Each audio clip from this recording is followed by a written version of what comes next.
வணக்கம் மக்களே. நம்ம கார்த்திக் கதையில என்ன நடந்துச்சு அப்படிங்கிறத இந்த வீடியோவில் இப்போ நம்ம பார்க்க போகிறோம். இந்த வீடியோவுக்கு மறக்காம லைக் பண்ணிக்கோங்க. நம்ம சேனலையும் சப்ஸ்கிரைப் பண்ணிக்கோங்க. பக்கத்தில் உள்ள பெல்லைக்கானை கிளிக் பண்ணி ஆல்னு செட் பண்ணிக்கோங்க.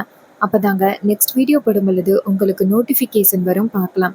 ஸோ என்ன நடக்குது அப்படின்னு பார்த்துக்கிட்டிங்கன்னா, நம்ம வில்லன் இருக்காருல்ல, அவரு வந்துட்டு நம்ம ஹீரோ சொன்ன தவறான அட்ரஸ்க்கு போய் நின்றுக்கிட்டு, சண்முகம் இந்த மாதிரி அடுத்தடுத்து தொடர்ச்சியா உன் வீட்டில் இதே மாதிரி நடந்துக்கிட்டே இருக்கணும் அப்படின்னு சொல்லி பேசுறாரு. அவரை நினைச்சு பேசுறது கல்யாணத்தை, ஆனா அவரு வந்திருக்கிறது இளவு வீட்டுக்கு. அப்ப சண்முகம் கேட்குறாரு, டே, நானே எங்க அம்மாவை பறி கொடுத்துட்டு எவ்வளோ வேதனையில இருக்கேன், ஆனா நீ வந்துட்டு இப்படி வந்து பேசிக்கிட்டு இருக்க. உனக்கெல்லாம் ஓட்டு வேணுமாடா ஓட்டு? வீட்டில் என்ன நடக்குதுன்னு கூட தெரியாம நீ வந்து பேசிக்கிட்டு இருக்க, உனக்கு ஓட்டு போடணுமா? மரியாதையா இந்த இடத்த விட்டு ஓடி போயிருடா அப்படின்னு சொல்லி பேசுறாங்க. அங்க உள்ள ஜனங்கள் எல்லாருமே சிவனாண்டியை பார்த்து, உனக்கு கொஞ்சம் கூட அறிவே இல்லையா? பாவம் இவனே, அவங்க அம்மாவை இழந்துட்டு எவ்வளோ வேதனையோட இருக்கான். அவனுக்கு இருக்கிறது ஒரே ஒரு பிள்ளை, அந்த பிள்ளைக்கு ஏதாவது ஆகணும்னு சொல்லி இப்படி வந்து பேசிக்கிட்டு இருக்க. இங்க பாரு, மரியாதையா போடா அப்படின்னு சொல்ல, இதை கேட்டுட்டு சித்தப்பா நேரா அந்த வில்லன் கிட்ட, டே என்னடா மவனே இப்படி ஆகிருச்சு, சந்திரா சொன்னது சரியான முகவரி தானே? வில்லன் சொல்றாரு, சந்திரா நம்ம கிட்ட பொய் சொல்ல மாட்டான், அவ சரியான முகவரியை தான் கொடுத்தா. அந்த நம்ம எதிரி தான் ஏதோ பிளான் பண்ணியிருக்கான் போல, அவனோட பிளான்ல நம்ம சிக்கிட்டோம். சரி வாங்க சீக்கிரம் அந்த இடத்த விட்டு போயிடுவோம், நம்மளை கண்டிப்பா அடிச்சு துரத்துனாலும் துரத்திடுவாங்க அப்படின்னு. அப்ப சித்தப்பா சொல்றாரு, ஆமாடா மோனே, இதுக்கு மேல இங்க இருந்தோம்னா நமக்கு தான் பிரச்சனை, வா ஓடிடுவோம் அப்படின்னு சொல்லிட்டு நம்ம முத்துவும் அந்த வில்லனும் சேர்ந்து அந்த கார்ல ஏறி அந்த இடத்துல இருந்து எஸ்கேப் ஆயிடுறாங்க. அங்க உள்ள மக்கள் சொல்றாங்க, இவனுங்க ரெண்டு பேருக்கும் எவ்வளவு தைரியம் இருந்தா இப்படி வந்து பேசுவானுங்க, பாவம் நீயே உங்க அம்மாவை இழந்துட்டு எவ்வளவு வேதனையோட இருக்க அப்படின்னு சொல்லி பேசிக்கிட்டு இருக்காங்க. அப்புறமா வில்லனும் அந்த சித்தப்பாவும் ஒரு இடத்துல போய் நின்றுட்டு நேரா வில்லிக்கு ஃபோன் பண்றாங்க. வில்லி ஃபோனை பார்த்துட்டு, அப்பாடா இப்பயாவது ஃபோனை எடுக்கிறாரே அப்படின்னு ஃபோனை அட்டன் பண்ணி, என்னங்க நீங்க எங்க தான் இருக்கீங்க, இங்க பாருங்க எப்பயிலேருந்து உங்களுக்கு ஃபோன் பண்றது. அப்ப வில்லன் சொல்றாரு, சந்திரா இங்க ரொம்ப பெரிய பிரச்சனை ஆகிட்டு தெரியுமா, நீ சொன்ன அட்ரஸ்க்கு போனோம், ஆனா அந்த அட்ரஸ்ல கல்யாணம் ஒன்றும் நடக்கல, அந்த வீட்டில் ஒரு சாவு விழுந்திருக்கு. நான் போய் அங்கே கண்டதையும் பேசிட்டேன், அவனுங்க என்னை அடிச்சு துரத்தாத குறையா என்னை விரட்டி அடிச்சுட்டானுங்க. இது கேட்டதும் வில்லி சொல்றாங்க, என்னங்க நான் ரொம்ப நேரமாக உங்களுக்கு ஃபோன் பண்ணிக்கிட்டே இருந்தேன், நாட் ரீச்சபிள் அப்படின்னு வந்துச்சு, இல்லைன்னா முன்னாடியே நான் உங்ககிட்ட இன்ஃபார்ம் பண்ணியிருப்பேன். இங்கே என்ன நடந்துச்சு தெரியுமா, இந்த நம்ம டிரைவர் என்ன பண்ணிட்டான்னா தவறான அட்ரஸை சொல்லிட்டான், நானும் அதான் சரின்னு நினச்சி உங்ககிட்ட சொல்லிட்டேன், நீங்கள் அந்த இடத்துக்கு போயிட்டீங்க. 3வது தெரு சண்முகம்னு சொல்லி இவன் 5வது தெரு சண்முகம் வீட்டுக்கு கூட்டிட்டு வந்துட்டான். அந்த 3வது தெரு சண்முக வீட்டுல இலவு வீடு, இந்த 5வது தெரு சண்முகம் கல்யாண வீடு, இதை தாங்க மாத்தி சொல்லிட்டான். அவன் வேணுக்குன்னே இப்படி சொல்லியிருக்கான், நம்ம அவமானப்படணும் அப்படிங்கிறதுக்காக. அதுக்கு வில்லன் சொல்றாரு, இங்க பாரு சந்திரா, இதுக்கப்புறம் நம்ம கொஞ்சம் கேர்ஃபுல்லா இருக்கணும், அவனுக்கு தெரிஞ்சு போச்சு நீ ஒரு சில விஷயங்களை என்கிட்ட சொல்லுவ அப்படின்னு, அதை பயன்படுத்தி தான் அவன் நம்மளை தோற்கடிக்கிறதுக்கு பார்க்குறான். அப்போ வில்லி சொல்கிறாங்க, சரிங்க, அக்கா வந்துட்டு சந்தேகப்பட்டாலும் படுவா, நான் ரொம்ப நேரமாக வெளியில் நின்றுக்கிட்டு இருக்கேன், சரி நான் போகிறேன். இதை கேட்டதும் வில்லனும் சரி அப்படிங்கிறாரு. அப்போ சித்தப்பா கேட்குறாரு, மவனே என்னடா ஆச்சு? அப்போ வில்லன் சொல்கிறாரு, சித்தப்பா அவன் வேணுக்குன்னே நம்மளை நல்லா ஏமாத்திருக்கான் சித்தப்பா, அவன் 3வது தெருன்னு சொல்லிட்டு 5வது தெரு சண்முகம் வீட்டுக்கு போயிருக்கான், நம்மளை நல்லா ஏமாத்திட்டான் சித்தப்பா. இதுக்கு அவர் சொல்றாரு, இதுக்கு மேல அவனை சும்மா விடக்கூடாது, ஏதாவது ஒரு வகையை பயன்படுத்தி அவனை காலி பண்ணணும் அப்படின்னு சொல்றாங்க. அதுக்கப்புறம் சீனசி பண்ணி வில்லி வந்துட்டு அந்த வில்லனை வந்து சந்திக்கிறாங்க. அப்ப வில்லன் சொல்றாரு, நம்ம என்ன வகையில முயற்சி பண்ணாலும் அந்த ஈஸ்வரி கிட்ட நான் அவமானப்பட்டுக்கிட்டே இருக்கேன், இப்ப என்ன பண்றது? அப்ப சந்திரா சொல்றாங்க, இங்க பாருங்க, எப்படியாவது உங்களுக்கு ஓட்டு நிறைய வந்தே ஆகணும், நிறைய பேர் உங்களுக்கு ஓட்டி கிடைக்காதுன்னு முடிவு பண்ணிட்டாங்க, அதனால நம்ம ஒரு பிளான் பண்ணணும். இந்த சினிமா நடிகையெல்லாம் பார்த்தா கண்டிப்பா நம்ம மக்கள் ஓட்டு போட முயற்சி பண்ணுவாங்க, ஸோ அதை தான் நம்ம இப்போ ட்ரை பண்ணணும். நீங்க என்ன பண்றீங்கன்னா, நேரா அந்த சினிமா நடிகை இப்ப யாரு பிரபலமா இருக்காங்க, அப்ப அவர் சொல்றாரு, பாண்டியன் அப்படிங்கிற ஒரு பொண்ணு பிரபலமா இருக்கு. அப்ப அவங்க சொல்றாங்க, சரி அந்த பொண்ணை கூட்டிட்டு வாங்க. அவர் சொல்றாரு, அந்த பொண்ணுக்கு தமிழ் தெரியாதே.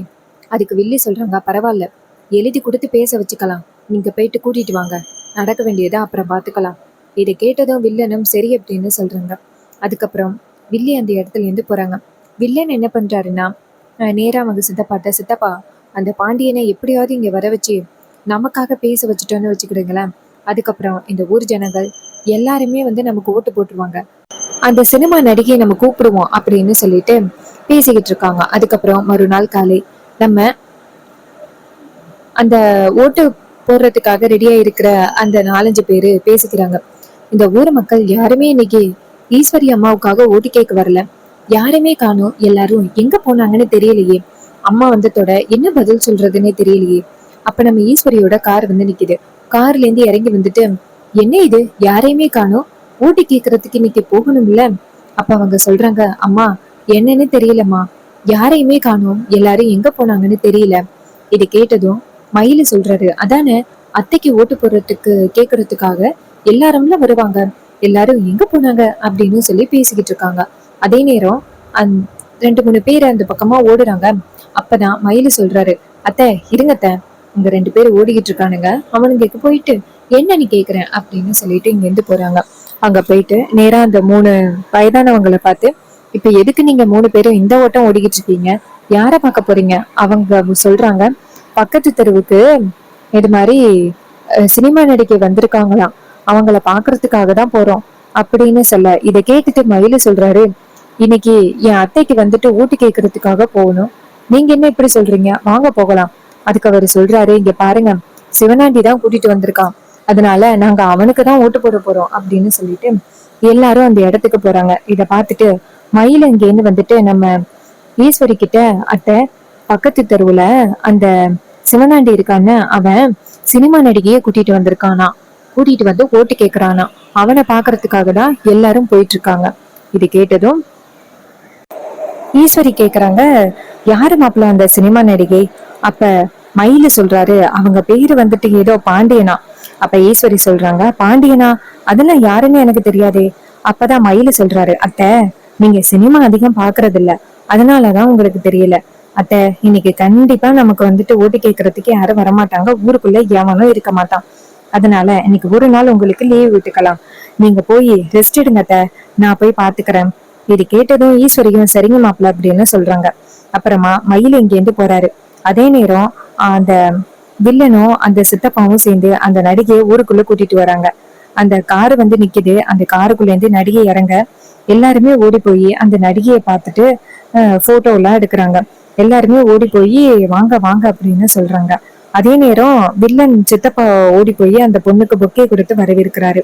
அப்ப எல்லாரும் வந்துட்டு அந்த பொண்ணை பாத்துக்கிட்டே நிக்கிறாங்க. அப்ப பாண்டியன் சொல்றாங்க, எல்லாரும் எனக்கு ரொம்ப ஆதரவு கொடுக்குறீங்க, ரொம்ப நன்றி, இந்த ஊருக்கு வந்ததுல எனக்கு ரொம்ப சந்தோஷம் அப்படின்னு சொல்லிட்டு நேரா கேரவன்ல போய் உட்கார்றாங்க.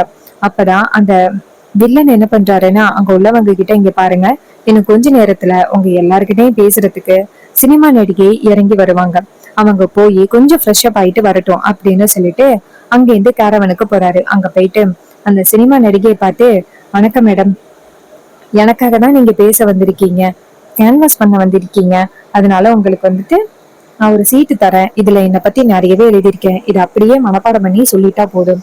இதை கேட்டதும் சினிமா நடிகை சொல்றாங்க, அவ்வளவுதானே, நான் பாத்துக்கிறேன், நீங்க கவலைப்படாதீங்க அப்படின்னு சொல்லிட்டு எனக்கு ஒரு 1/4 மணி நேரம் மட்டும் டைம் கொடுங்க, அதுக்குள்ளேயும் நான் எல்லாத்தையும் ப்ரிப்பேர் பண்ணிடுறேன் அப்படின்னு சொல்ல, உடனே வில்லனும் சரி அப்படின்னு சொல்லிட்டு வெளியில வராங்க. அதே நேரம் அவங்க 2 பேரும் வெளியில வந்ததோட மயில இருக்காருல்ல, அவரை நைஸா சினிமா நடிகையை போய் பாக்குறாரு. சினிமா நடிகை அவரை பார்த்ததோட, ஏய் நீ இங்க என்ன பண்ற, நான் ஃப்ரெஷ் அப் ஆகி ரெடி ஆகணும், உன்னை யாரு இங்க வர சொன்னது அப்படின்னு சொல்ல, மயில சொல்றாரு, என்ன மேடம் இப்படி பேசுறீங்க, நான் தான் அந்த சிவனாண்டி இருக்காருல்ல அவரோட பிரதர், உங்ககிட்ட இந்த பேப்பரை கொடுக்கறதுக்காக வந்திருக்கேன். அதுக்கு அவங்க கேக்குறாங்க, பேப்பரா, அவரு ஏற்கனவே ஒரு பேப்பர் கொடுத்துட்டாரே. அதுக்கு அவரு சொல்றாரு, இல்ல அந்த பேப்பர் ஏதோ மிஸ்டேக் ஆயிட்டான், அதான் இந்த பேப்பரை நாங்க கொடுத்துருக்கோம், இந்தாங்க அந்த பேப்பர் அப்படின்னு சொல்லிட்டு பேப்பரை கொடுத்துட்டு, இதை அப்படியே நீங்க படிச்சுட்டா போதும் அப்படின்னு சொல்ல, அந்த பொண்ணும் சரி அப்படின்னு சொல்லிட்டு அந்த பேப்பரை வாங்கிக்கிறாங்க. அப்புறமா மயில சொல்றாரு, ஒரே ஒரு செல்ஃபி எடுத்துக்கிறேன் அப்படின்னு சொல்லிட்டு அந்த ஹீரோயின் கூட செல்ஃபி எடுத்துக்கிறாங்க. எடுத்துட்டு வெளியில வராங்க. வெளியில வந்துட்டு யாருக்கும் தெரியாம அந்த இடத்துல இருந்து போயிடுறாரு. அதுக்கப்புறம் அந்த பொண்ணு வெளியில வராங்க. வெளியில வந்துட்டு சரி பிரச்சாரத்தை ஆரம்பிக்கலாமா அப்படின்னு சொல்லிட்டு வண்டியில வந்து ஏறுறாங்க.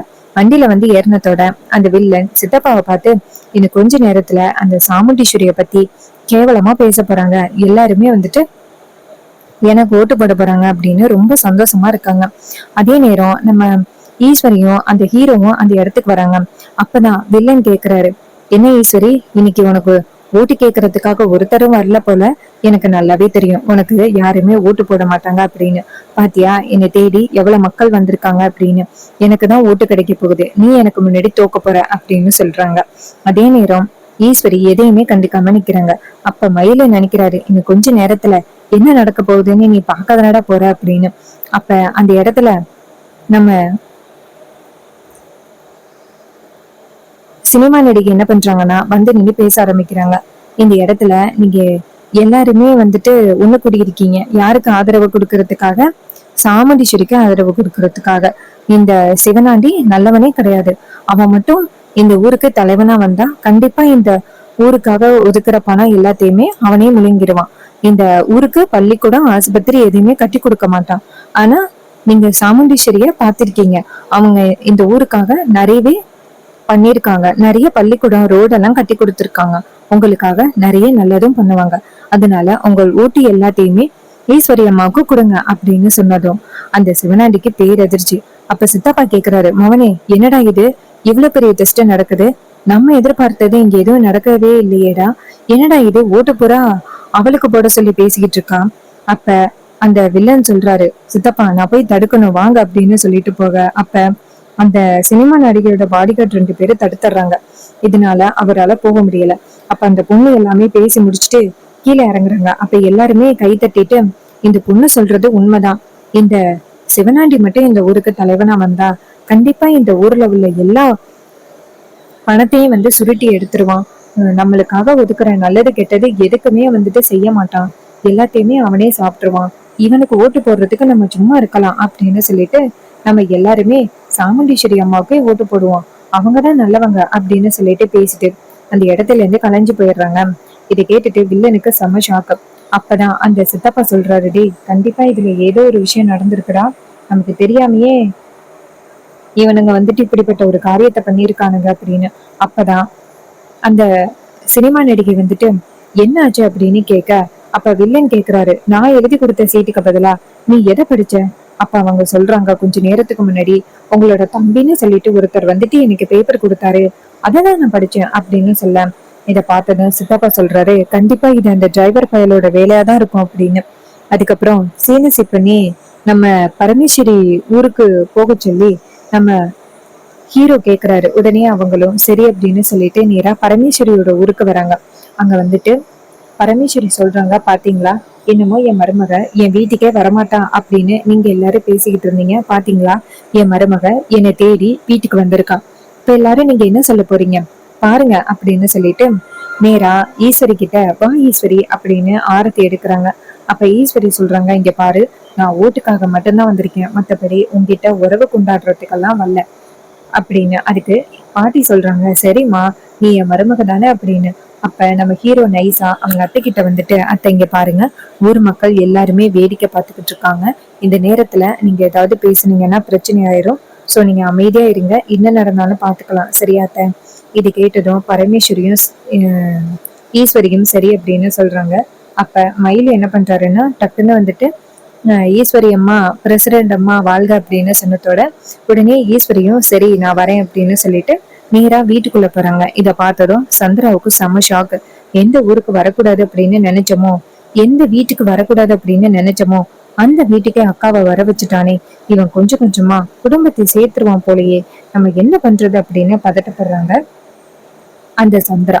இன்னொரு பக்கம் நம்ம ஈஸ்வரி பரமேஸ்வரி வீட்டுக்குள்ள போனதோட பரமேஸ்வரி சொல்றாங்க, அப்படியே நீ விருந்து சாப்பிட்டுட்டீங்கன்னா நல்லா இருக்கும். அதுக்கு ஈஸ்வரி சொல்றாங்க, இங்க பாரு, மக்கள் எல்லாரும் பாக்குறாங்க அப்படிங்கிற ஒரே காரணத்துக்காக தான் நான் வீட்டுக்குள்ள வந்தேன், மத்தபடி மறுபடியும் உன் கூட உறவு கொண்டாடுறதுக்கோ இல்ல பழைய உறவை புதுப்பிக்கிறதுக்கோ நான் இந்த வீட்டுக்குள்ள வரல, மரியாதையா எனக்கு இதெல்லாம் வேண்டாம், இதோட நிப்பாட்டு. அதுக்கு பரமேஸ்வரி சொல்றாங்க, இங்க பாருமா, நீ வீட்டுக்குள்ள வரைக்கும் கை நினைக்கிற இதுல என்ன தப்பு இருக்கு, சாப்பிடு அப்படின்னு சொல்றாங்க. அதே நேரம் அந்த மக்கள் எல்லாருமே வீட்டுக்குள்ள வர, அப்ப பரமேஸ்வரி சொல்றாங்க, உங்க எல்லாருக்கும் சாப்பாடு ரெடியா இருக்கு, எல்லாரும் சாப்பிடலாம் அப்படின்னு சொன்னதோட ஈஸ்வரிக்கு வேற வழியே இல்லாம மக்கள் பாக்குறாங்க அப்படிங்கறதுக்காக பரமேஸ்வரி வீட்டுக்குள்ள உட்காந்து சாப்பிடுறாங்க. சோ இந்த கதை உங்களுக்கு பிடிச்சிருந்துச்சுன்னா இந்த வீடியோவுக்கு மறக்காம லைக் பண்ணிக்கோங்க. நம்ம சேனலையும் சப்ஸ்கிரைப் பண்ணிட்டு பக்கத்துல உள்ள பெல் ஐக்கானையும் கிளிக் பண்ணி ஆல்னு செட் பண்ணிக்கோங்க. அப்பதாங்க நெக்ஸ்ட் வீடியோ போடும் பொழுது உங்களுக்கு நோட்டிஃபிகேஷன் வரும் பார்க்கலாம். ஸோ இதே மாதிரி வேற ஏதாவது ஒரு வீடியோல பார்ப்போம். தேங்க்யூ ஃபார் வாட்சிங்.